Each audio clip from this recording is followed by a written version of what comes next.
4, 3, 2, 1.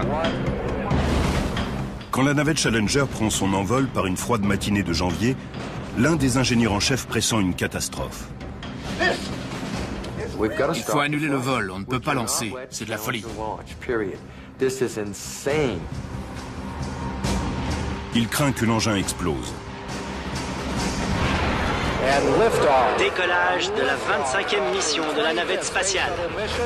Elle a dépassé la tour.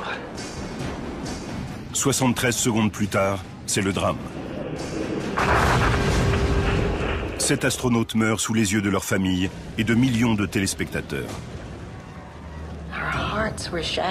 Notre cœur a éclaté, comme ces débris qui retombaient du ciel. Que s'est-il réellement passé au cours de ce vol fatal?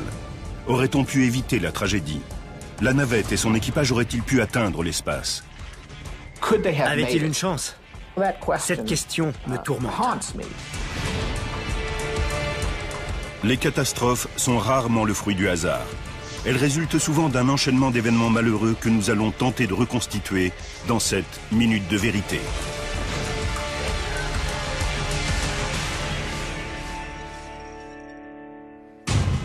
Roger Boisjoli sait que la navette souffre d'un défaut majeur. J'étais hors de moi. Je criais littéralement. Mais il ne peut arrêter le compte à rebours. Quand je suis rentré, ma femme m'a demandé « Qu'est-ce qui ne va pas ?» J'ai dit « Oh, rien, ils vont lancer demain et tuer les astronautes. Mais à part ça, tout va bien. »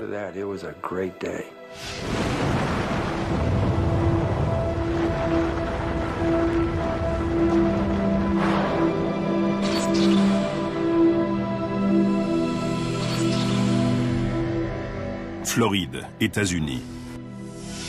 28 janvier 1986. 8h08. 1h30 avant le décollage. Au centre spatial Kennedy, on achève les derniers préparatifs pour la mission spatiale la plus attendue depuis les jours glorieux du projet Apollo. Des milliers de spectateurs affluent à Cap Canaveral. Dans quelques instants, la navette Challenger va faire date en embarquant la première passagère de l'espace,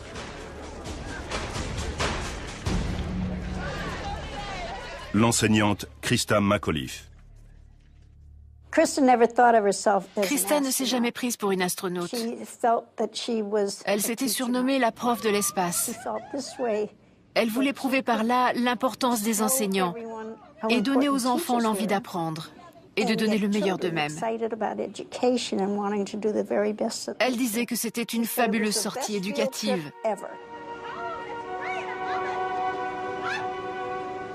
Christa, 37 ans, mère de Scott et de Caroline, a suivi un entraînement spécifique de 5 mois qui a fait d'elle une célébrité nationale. Elle est consciente des enjeux de la mission. Le 25e lancement de la navette sera bien plus qu'un simple voyage en orbite. Il a pour vocation de redonner un second souffle au programme spatial américain. Après 2 décennies de coupes budgétaires et de désintérêt public, l'orbiteur n'a jamais tenu sa promesse d'offrir un service de transport régulier vers l'espace. En envoyant Christa dans l'espace, la NASA espère restaurer la confiance dans son dernier-né. 8h38. 1 heure avant le décollage. Christa et les 6 astronautes sont sur le point d'embarquer. Le pilote Michael Smith effectue là sa toute première mission dans l'espace. Les spécialistes, Ronald McNair, Ellison Onizuka et Judy Resnick, ont chacun un vol à leur actif. Gregory Jarvis, spécialiste des satellites, s'offre également son baptême de l'espace. L'équipage est mené par le commandant de bord, Francis Scobie. C'est toujours un plaisir d'être ici au Cap pour faire ce dans quoi le Centre Kennedy excelle, lancer des véhicules spatiaux.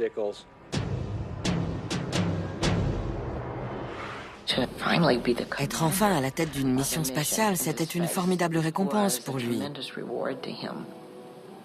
Il aimait tutoyer les cieux. Amoureux de longue date, Francis et June sont mariés depuis 14 ans. C'est la seconde fois que June voit son mari partir dans l'espace. Salut Mike, c'est le grand jour. Des 4 véhicules de la flotte, Challenger est de loin le plus fiable. En 3 ans et demi, depuis sa mise en service, il a accompli 40% de l'ensemble des missions de navette et envoyé 51 astronautes dans l'espace lors de 9 vols sans encombre. Directeur de vol à Challenger. J'écoute. Nous procédons au déverrouillage de l'écoutille. Bien reçu. Pourtant, cette mission n'a pas débuté sous les meilleurs auspices. Voilà plus d'une semaine que le mauvais temps oblige à reporter le lancement. Ce matin, des spécialistes ont lâché des ballons sondes afin de vérifier les conditions météorologiques. Toutes les données semblent favorables, mais un problème subsiste. Une vague de froid exceptionnelle a généré une couche de glace de plus de 7 cm. Et des stalactites de près d'1 mètre. Aucune navette n'a jamais été lancée par un temps aussi glacial. Dans l'espoir que la glace fonde, le centre de contrôle décide de reporter de 2 heures la mise à feu. Dans les tribunes, les parents de Krista s'inquiètent. Ça semblait mal parti. Mon mari m'a dit si seulement je pouvais la sortir de là. Salut Krista, alors tu es prête? J'espère. À 30 minutes de la mise à feu, le contrôle du trafic aérien déroute le vol 677 Eastern Airlines à destination de Tampa, en Floride. Soudain, l'avion rencontre une zone de forte perturbation. Le pilote descend à 30 000 pieds pour éviter les turbulences. Il repère Challenger en position sur le pas de tir et en déduit que le vent est à l'origine du retard. Ici le centre de contrôle de Houston à T-9 minutes. Contrôle du vol paré au lancement. À 9 minutes du décollage, la tour de lancement s'assure du bon fonctionnement de l'ensemble des systèmes de propulsion de la navette. Booster go. Ces 3 moteurs principaux peuvent brûler pas loin de 4000 litres de carburant par seconde. Ils sont alimentés par le réservoir externe haut de 46 mètres. Mais l'essentiel de la force propulsive est fourni par les 2 étages d'accélération à poudre ou booster. Avec une poussée combinée de 3000 tonnes, il propulse le véhicule à plus de 28 000 km/h, vitesse nécessaire pour s'arracher à l'attraction de la Terre. L'ensemble des systèmes de Challenger sont opérationnels. La décision est unanime. Contrôle de mission ici Kennedy. Bon pour le départ.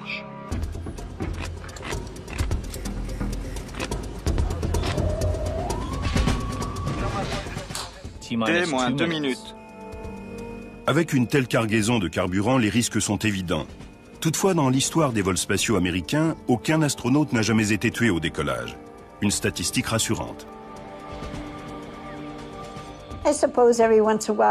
On y pense bien de temps en temps. Mais on se dit, la NASA, ils ne peuvent pas faire d'erreur.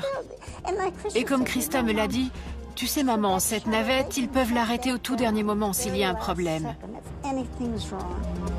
10, 9, 8, 7, 6, 5, 4, 3, 2, 1.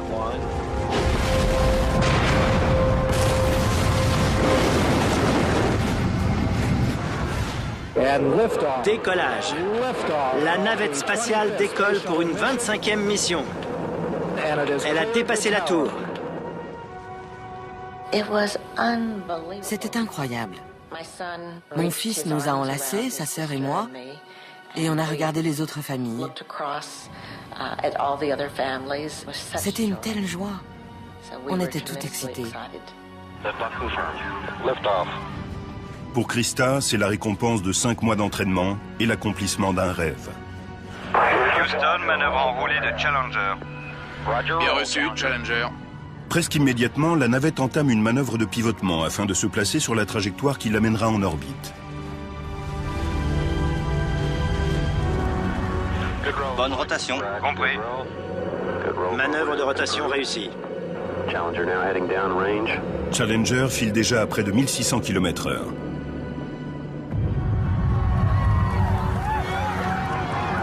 Tandis qu'elle atteint l'altitude de 10 000 mètres, un violent vent de travers la secoue.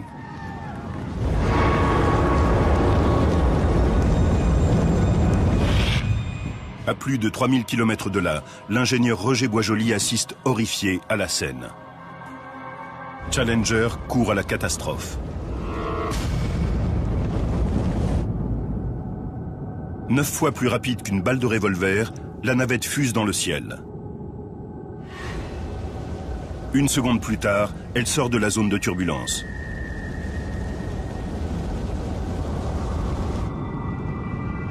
Commence alors la partie la plus délicate de l'ascension, désignée sous le nom de Max Q, au cours de laquelle les forces aérodynamiques subies par la structure sont les plus fortes. En cas de vitesse trop élevée, l'orbiteur peut se désintégrer. Sous les ordres du directeur de vol, Jay Green, le centre de contrôle ordonne à Challenger de réduire la poussée des moteurs. 3 à 65. 65, Fido. Poussée confirmée. Merci.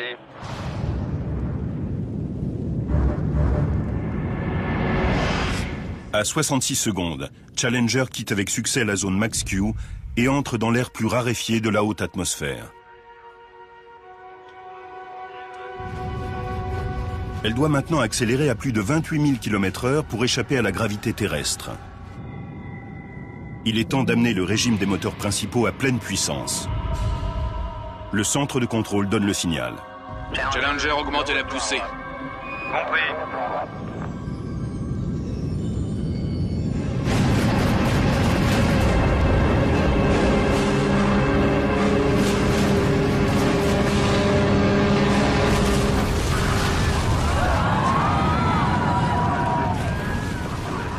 Soudain, Challenger est englouti dans une énorme boule de feu. Les équipes au sol sont stupéfiées. Le contact a été rompu. Contrôle du sol à vol. Nous avons perdu le contact. Compris. Rien dans les données ne laissait prévoir le drame. À tous les opérateurs, surveillez vos données. Personne ne sait exactement ce qui s'est produit. Les parents de Krista n'en croient pas leurs yeux. La navette était partie. On savait tous qu'il s'était passé quelque chose d'horrible. Mais bien sûr, personne ne savait quoi.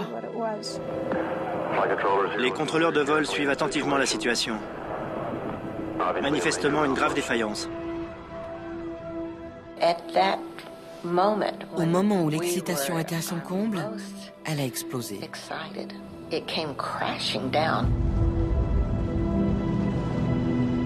Intacts, les boosters poursuivent leur course sans but. Par mesure de sécurité, l'ordre d'autodestruction leur est transmis.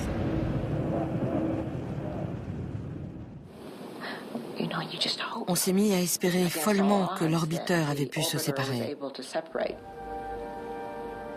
Mais alors que les débris retombent en tournoyant dans l'océan, le doute n'est plus permis. Fido à vol. J'écoute. Le RSO rapporte que le véhicule a explosé. Compris. Selon le rapport du responsable de dynamique de vol, le véhicule a explosé. Le directeur du vol l'a confirmé. On vérifie avec les forces de sauvetage ce qui peut être fait à ce stade.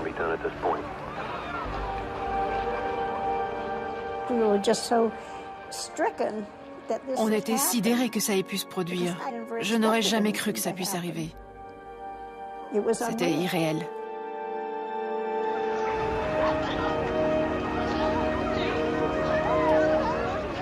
Incroyablement, alors que l'épave émerge de la boule de feu, le compartiment de l'équipage est toujours en un morceau. Le RSO a-t-il un point d'impact? À Houston, Jay Green obtient les coordonnées exactes de l'endroit où l'épave est tombée dans l'océan. Le ministère de la Défense rapporte que toutes les forces armées sont en route.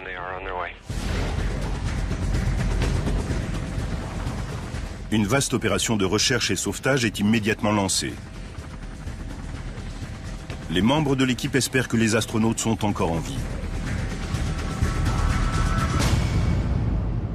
C'est alors qu'ils repèrent un parachute descendant du ciel. Mais c'est un faux espoir. Le parachute est simplement attaché au nez de l'un des boosters. Ce n'est que l'un des débris qui continue de pleuvoir sur l'Atlantique.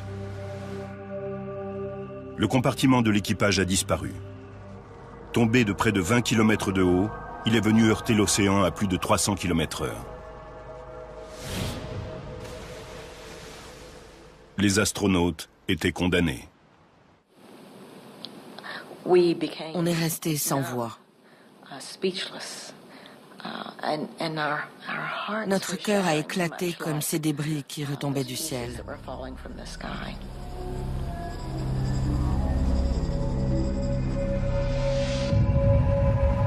Lorsque les sauveteurs parviennent à localiser les vestiges du module équipage, ils font une tragique découverte.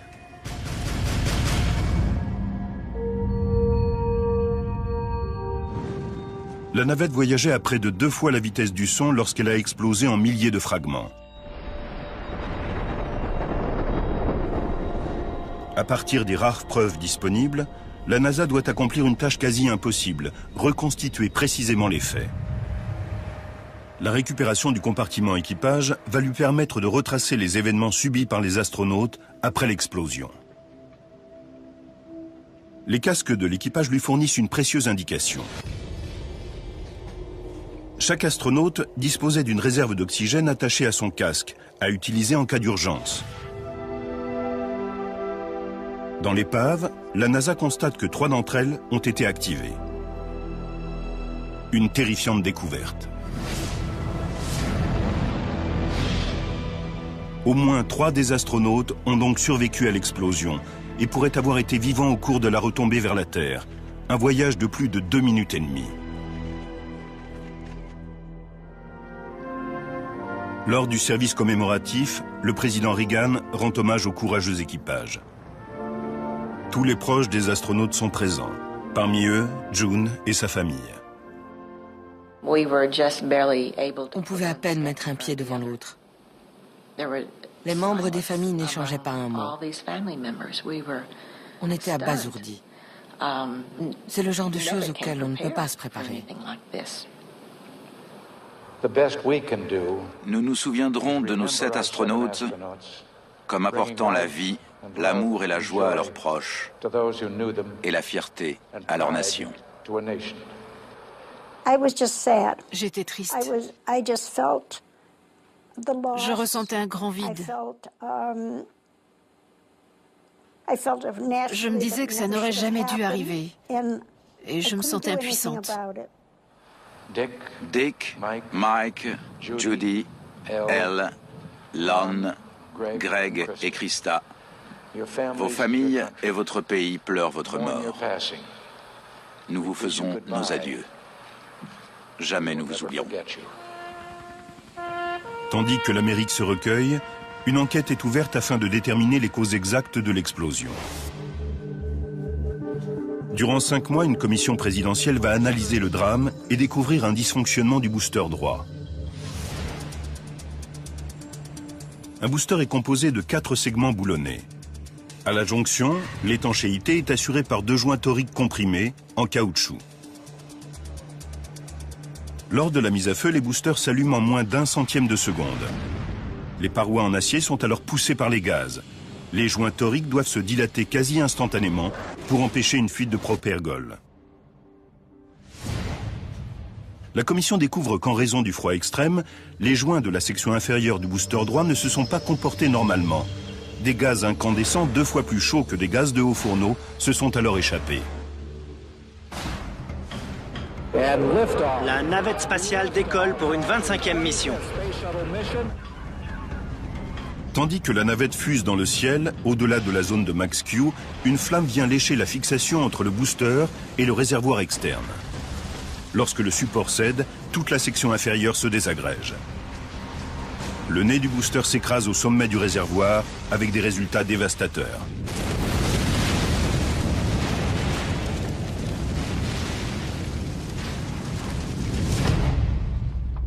Toutefois, un homme est convaincu que la météo et les joints toriques ne sont pas les seuls responsables. Après l'enquête, une conclusion toute simple s'est imposée dans l'esprit des gens. Les coupables, c'était la météo plus les joints toriques.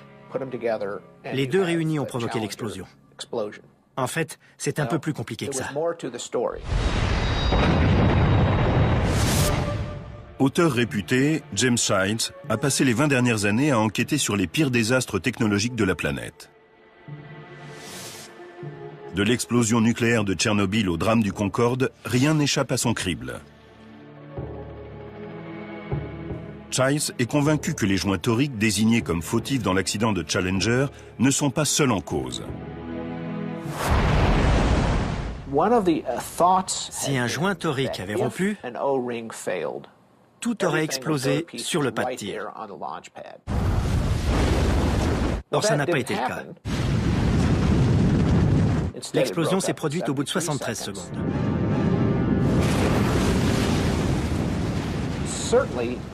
C'est un mystère. Il a dû y avoir autre chose qu'une simple défaillance des joints. Pourquoi Challenger ne s'est-elle pas désintégrée au sol? Comment le drame a-t-il pu survenir à 73 secondes? Aurait-on pu sauver l'équipage? En réexaminant l'ensemble des preuves, nous allons découvrir l'enchaînement qui a mené à la perte de 7 astronautes.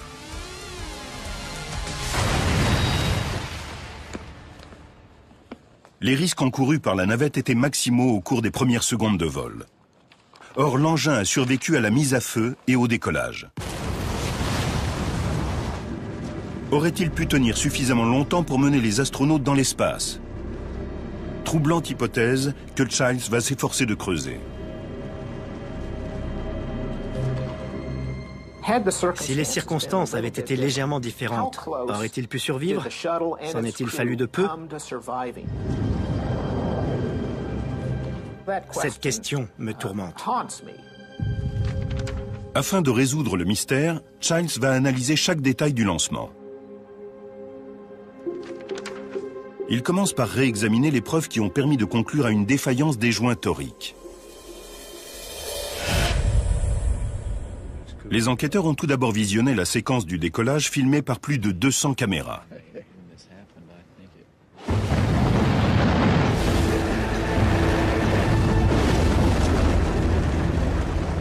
Lors des 2 premières secondes, les images révèlent une étrange fumée noire s'échappant au bas du booster droit, près du réservoir externe.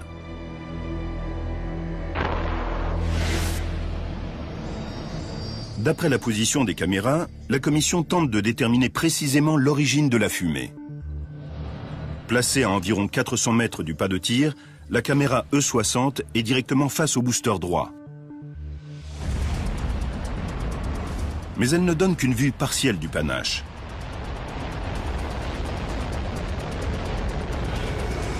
Dans l'espoir d'obtenir de meilleures images, les experts examinent alors la séquence filmée par la caméra E63, située à près de 600 mètres à l'ouest. Mais à nouveau, la source de fumée est occultée.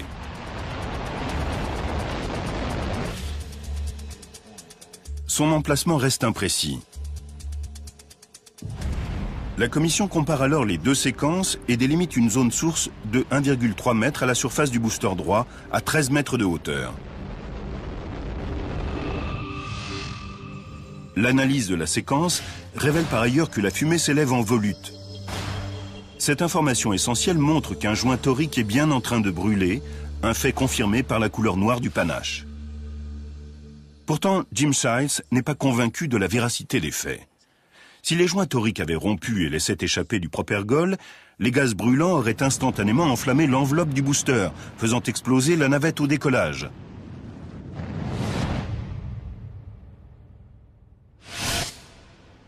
En examinant le rapport officiel, il s'aperçoit qu'il n'est pas le seul à avoir des doutes. Roger Boisjoli.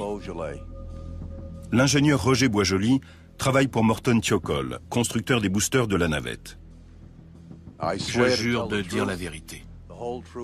En 1986, il témoigne devant la commission. Il estime qu'un enchaînement plus complexe s'est certainement produit. Si le joint avait fui, ça aurait explosé au décollage. La navette, les astronautes, la base de lancement, tout aurait été pulvérisé. Le témoignage de Boisjoli stupéfie la commission. Les conditions météorologiques mettaient la mission en péril et l'ingénieur le savait. Cette certitude était fondée sur les données d'un précédent lancement. Un an plus tôt, en 1985, Discovery décollait par une froide matinée de janvier. La température n'excédait pas 11 degrés, les conditions de lancement les plus froides jamais observées. Après l'opération de récupération des boosters, Boisjoli détecte un problème majeur au niveau de l'une des jonctions. Il constate la présence d'une grande quantité de suie et de traces de brûlure autour des joints toriques. L'ingénieur en conclut que le froid a rendu les joints rigides, d'où leur perte d'étanchéité. Un examen plus approfondi lui révèle que Discovery a échappé de justesse à la catastrophe. Les joints fondus n'avaient plus qu'1 millimètre d'épaisseur. En lisant le rapport, Childs découvre que le témoignage de Boisjoli va plus loin encore. Il comporte une révélation bien plus accablante. 13 heures avant le décollage, l'ingénieur a tenté de faire annuler le vol. Je vous l'affirme, les joints toriques n'assureront pas l'étanchéité. Si ses chefs l'avaient écouté, le drame aurait pu être évité.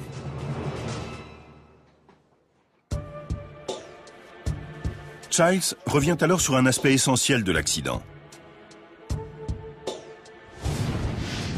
Pourquoi le véhicule n'a-t-il pas explosé au moment le plus critique, le décollage, comme tout portait à le croire? En lisant le rapport, le journaliste constate que Boisjoli a prédit un tel scénario lors d'une téléconférence tenue la veille au soir du lancement.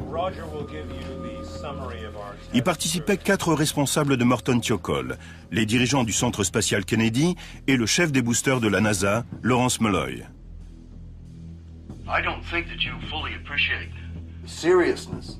Vous n'êtes pas inquiet à l'idée de lancer demain par un tel froid? Quand j'ai entendu ça, ça m'a fait bondir. Je recommande de ne pas lancer tant qu'il ne fera pas au moins 12 degrés. Conscients que les températures glaciales rendent la mission périlleuse, les responsables de Thiokol demandent aussitôt l'annulation du tir. Pourtant, la NASA juge les données peu concluantes. Je suis consterné. Comment pouvez-vous avoir une conversation pareille la veille du lancement? Ça n'a pas de sens, Thiokol. Larry Mulloy a crié « Bon Dieu, Thiokol, quand voulez-vous que je lance? En avril ?» Quelle idée de proposer des critères de report de lancement à la veille d'un tir. Les dirigeants de Thiokol décident alors d'interrompre la séance afin de reconsidérer la question. Les voyant sur le point de changer d'avis, Boisjoli tente une dernière fois de les convaincre. Ça, messieurs, ce sont des données réelles. Il évoque les joints brûlés récupérés sur Discovery un an plus tôt. Regardez. Je leur ai crié de regarder les photos, de ne pas les ignorer.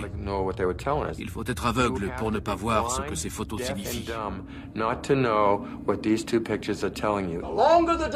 Plus le joint met de temps à réagir, plus le risque est grand. Mais cette fois, les chefs de Boisjoli ignorent son avertissement. Le directeur général a dit d'une voix douce « Tronquez donc votre casquette d'ingénieur contre celle d'un manager ». C'est la métaphore la plus forte que j'ai jamais entendue en 27 ans de carrière dans l'industrie aéronautique. Bon, maintenant on vote. Pour.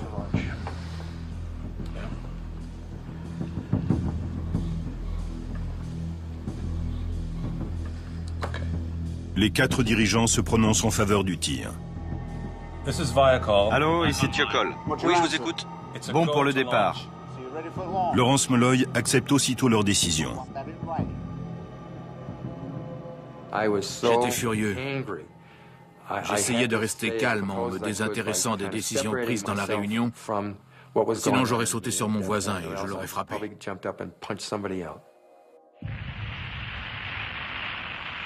Le lendemain, à l'heure du lancement, Boisjoli s'attend à une gigantesque explosion au sol.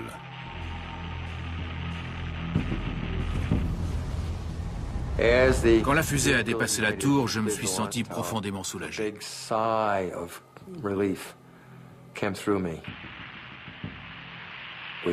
On avait évité le drame, elle n'avait pas explosé.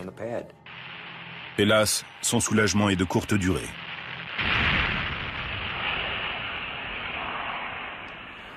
J'étais muet de stupeur. Même aujourd'hui, je ne saurais pas vous dire combien de temps je suis resté là. Finalement, je suis retourné à mon travail, j'ai posé les pieds sur mon bureau, j'ai fixé un coin de la pièce et j'ai lutté pendant des heures pour retenir mes larmes. J'étais une loque émotionnellement.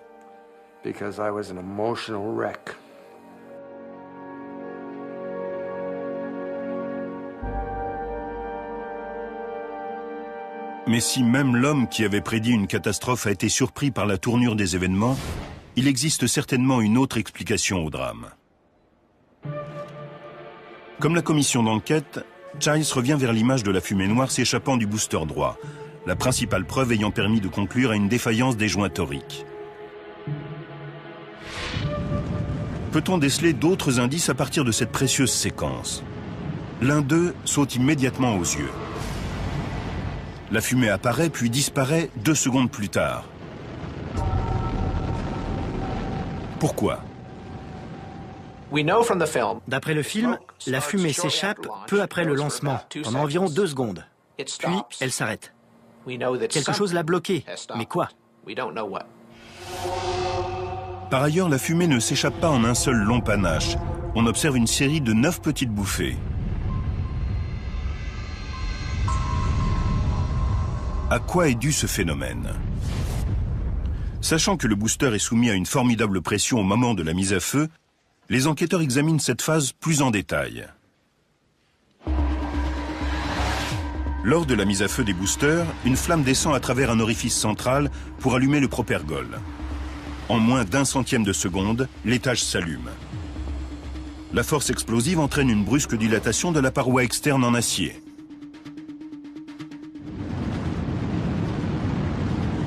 À l'intérieur, les gaz sont soumis à une pression colossale et s'échappent de la tuyère à plus de 8500 km/h. Bien qu'étant soumis à une tension continue, le joint inférieur du booster droit de Challenger redevient étanche, comme par miracle, et la fumée disparaît.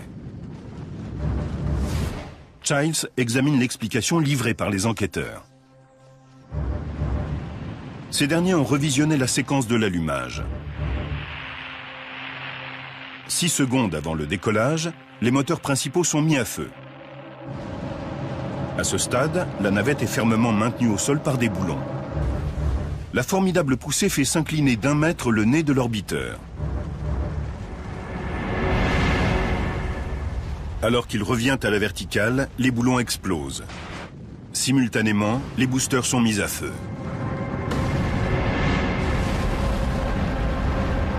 Ce mouvement produit une onde de choc à travers l'ensemble du véhicule, un phénomène que les ingénieurs de la NASA appellent le twang. Lors de sa propagation dans la structure, la résonance a-t-elle pu entraîner une dilatation puis une rétractation du joint au niveau de la jonction? Est-ce la raison pour laquelle des bouffées de fumée noire sont apparues? Si c'est le cas, la fréquence d'apparition des bouffées doit correspondre exactement à la fréquence naturelle du twang, soit 3 vibrations par seconde. Un examen attentif du film révèle que la fumée semble effectivement s'échapper au même rythme. La correspondance entre la fréquence des bouffées et la vibration du booster à poudre montre clairement que le twang est directement à l'origine de ces bouffées. C'est là une avancée majeure. En fléchissant, le booster a entraîné une défaillance momentanée du joint à l'origine des inquiétantes bouffées de fumée.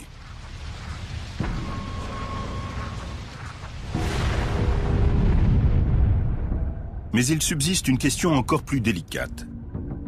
Si les joints toriques ont été endommagés, pourquoi la fumée a-t-elle subitement disparu à 2,6 secondes? Le scénario le plus probable, c'est que quelque chose est venu colmater la brèche. Mais quoi? Avec les températures et les pressions régnant dans le booster, un seul élément a pu bloquer l'ouverture, le carburant lui-même.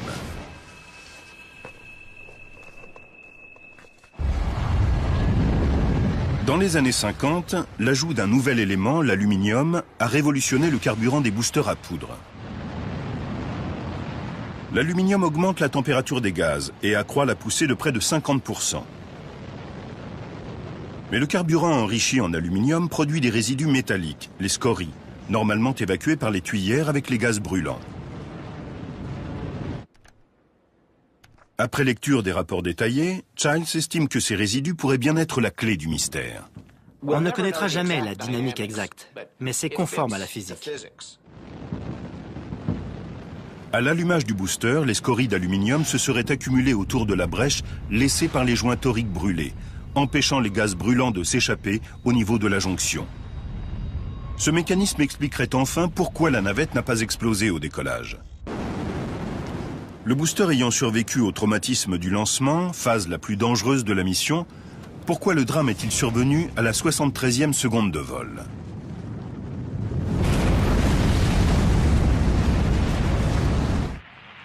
La commission découvre alors deux indices essentiels.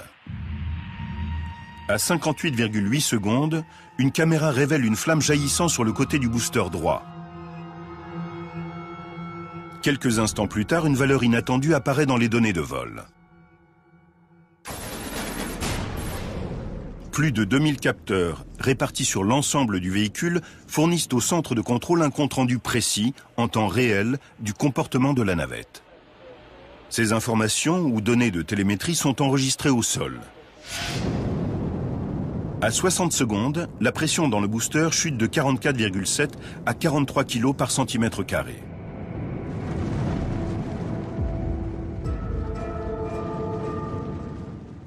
Il y a eu un problème dans le booster droit. La pression a chuté de 1,7 kg par centimètre carré. Une chute de pression ne peut signifier qu'une chose. Le trou est réapparu et le propergol s'échappe à grande vitesse. Childs doit à présent trouver la raison pour laquelle la brèche s'est rouverte. Il établit immédiatement une corrélation entre deux faits. Au moment même où la flamme apparaît, à 58,8 secondes, Challenger traverse la dangereuse zone de Max Q. La phase où la résistance de l'air et les forces structurelles exercées sur la navette sont maximales. Étant donné la concordance des deux phénomènes, Childs se demande si la tension exercée sur la navette a pu déloger les scories. Pourquoi s'est-elle rouverte? Peut-être bien en raison des tensions exercées sur la navette à environ 60 secondes.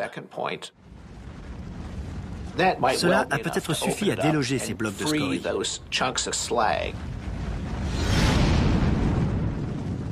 La théorie est plausible, mais Childs n'a aucune preuve. La navette avait correctement réduit la poussée de ses moteurs à 65% et n'était donc pas soumise à des contraintes excessives. Moteur à 65%. Les 3 moteurs fonctionnent normalement. Peut-être s'est-il produit un autre phénomène. Dans un rapport peu connu rédigé par un ingénieur pour le compte de Morton Thiokol, Childs découvre une troublante possibilité. Il réexamine le film de l'ascension de Challenger.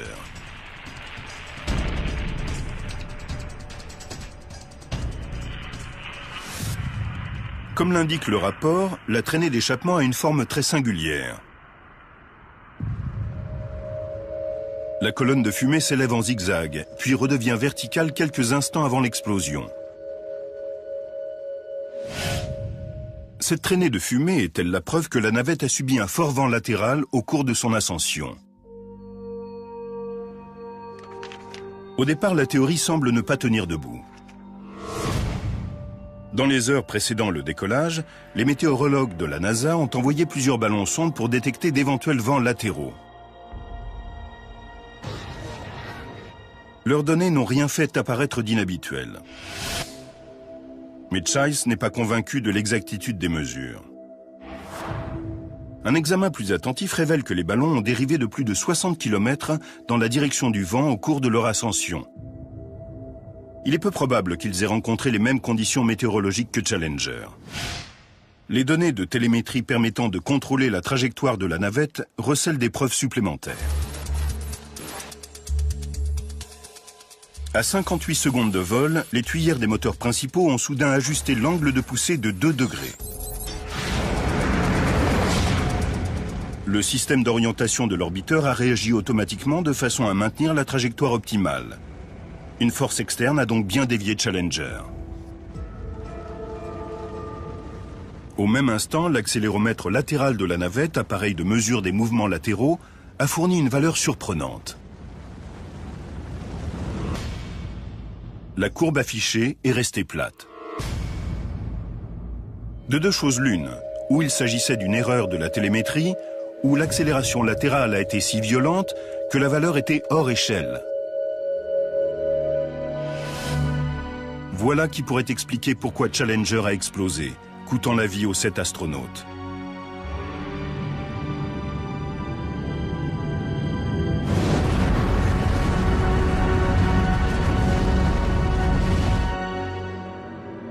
Jim Childs toucherait-il enfin au but ?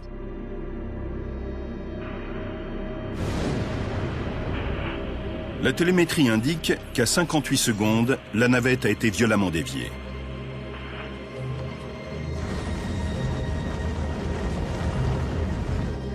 Childs revient sur l'enregistrement de la traînée de fumée. À 10 000 mètres d'altitude, il constate que celle-ci fait effectivement un coude. Le zigzag pourrait bien indiquer la présence d'un flux d'air rapide et confiné, un courant de jet se déplaçant rapidement vers l'est. Le journaliste trouve alors la dernière pièce du puzzle. Le rapport indique qu'un avion de ligne commerciale a volé au-dessus de la base de lancement une demi-heure avant le décollage. À cet instant précis, le Boeing 757 a subi un vent latéral de plus de 300 km/h. Cette révélation a de quoi choquer. Au cours de son ascension, Challenger a vraisemblablement traversé le même flux d'air. En pénétrant dans ce courant de jet, la navette a été heurtée latéralement par une force équivalente à l'ouragan Katrina. C'est un mauvais coup du sort. Les scories sont expulsées et des gaz de près de 3000 degrés jaillissent et viennent lécher les parois en acier. En reconstituant les événements survenus au cours de ce vol fatal et en s'appuyant sur les preuves rassemblées au cours de l'enquête, nous pouvons à présent révéler la cause exacte de l'explosion de Challenger à la 73e seconde de vol.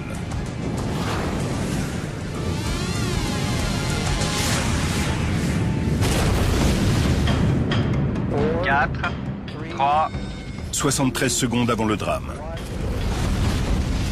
Les boosters à poudre sont mis à feu. À l'intérieur du booster droit, les joints toriques, durcis par le froid glacial, sont incapables d'assurer l'étanchéité de la jonction inférieure. Ils commencent à se consumer. Décollage. Tandis que des gaz brûlants s'échappent, des petits fragments de scories d'aluminium, résidus de la combustion, s'accumulent et colmatent la brèche, évitant une catastrophe sur le pas de tir. 15 secondes avant le drame. Pénétrant dans un courant de jet, axe étroit de vent très rapide, Challenger est violemment secoué.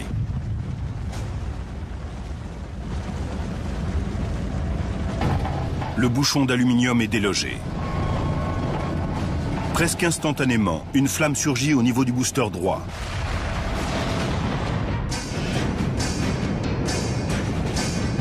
« 8 secondes avant l'explosion. Comme jaillie d'un chalumeau, la flamme atteint le réservoir externe. L'hydrogène liquide commence à fuir. 1 seconde avant l'explosion. L'attache reliant le booster au réservoir cède et toute la partie inférieure du réservoir s'effondre. Sous l'effet de la chaleur, le compartiment d'hydrogène remonte à travers le réservoir d'oxygène, tandis que le nez du booster vient perforer le sommet du réservoir externe. Près de 2 millions de litres de carburant se consument instantanément. La navette se désintègre.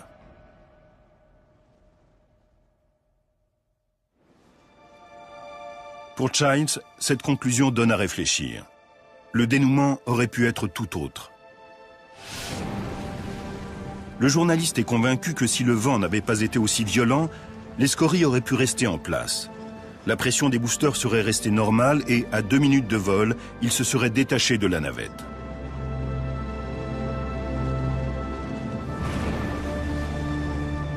Challenger et son équipage auraient pu alors poursuivre leur voyage vers les étoiles. Séparation des boosters confirmée. Si seulement les scories d'aluminium avaient tenu 62 secondes de plus, les astronautes seraient encore en vie à l'heure actuelle.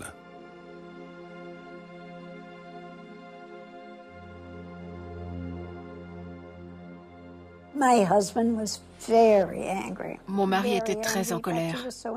En fait, il était tellement en colère qu'on a eu peur qu'il ait une attaque. Et il n'a jamais vraiment décoléré. Il blâmait la NASA. Il estimait que ça n'aurait jamais dû arriver. Il avait perdu sa fille, sa joie de vivre. Moi, je n'étais pas en colère, j'étais juste triste. Je ressentais un grand vide. Mais je savais qu'il n'y avait pas moyen de la faire revenir, ni elle, ni les autres. Dans son rapport final, la commission présidentielle attribue le désastre de la navette Challenger au froid, à de mauvaises décisions et à un horaire de vol irréaliste. Quand j'ai appris les causes, ça m'a brisé le cœur. Ça a été un des jours les plus difficiles pour nous tous. On était en colère, on était triste, on était accablés. On ressentait un vide énorme. La décision du lancement est imputée aux responsables de la NASA et aux dirigeants de Morton Thiokol. La NASA avait promis un accès rapide et régulier à l'espace à un prix abordable. Et elle n'a pas pu tenir ses promesses. La pression est montée, des erreurs ont été commises, certains signaux n'ont pas été perçus. Ce n'est pas un joint torique, mais le système qui a conduit à la perte de Challenger. Dans le mois suivant la tragédie, Morton Thiokol verse 4,6 millions de dollars à la famille des astronautes. Mais se voit attribuer un contrat d'1,8 milliard de dollars pour l'élaboration d'une nouvelle gamme de boosters. Lawrence Molloy est promu au rang de sous-directeur de l'ensemble des systèmes de propulsion. Roger Boisjoli démissionne de son poste et sombre dans la dépression nerveuse. Les 2 premières années après le drame, ça a été l'enfer. Je n'ai rien fait de mal. Et chacun doit faire ce pourquoi on le paie. C'est-à-dire défendre ce qui lui semble juste et ce que sa profession exige. C'est ce que j'ai fait. Et si c'était à refaire, je le referais. Le programme est suspendu pendant 3 ans, le temps de revoir la conception de la navette et de mettre en place tout un ensemble de systèmes de sécurité. Pourtant, en 2003, la navette Columbia se désintègre lors de sa rentrée dans l'atmosphère, tuant 7 autres astronautes. L'enquête relative à l'accident montrera que la NASA n'a pas su tirer les enseignements de l'explosion de Challenger. À ce jour, l'agence n'a toujours pas réalisé son projet de voyage régulier dans l'espace et aucun autre citoyen privé n'a jamais volé à bord d'une navette.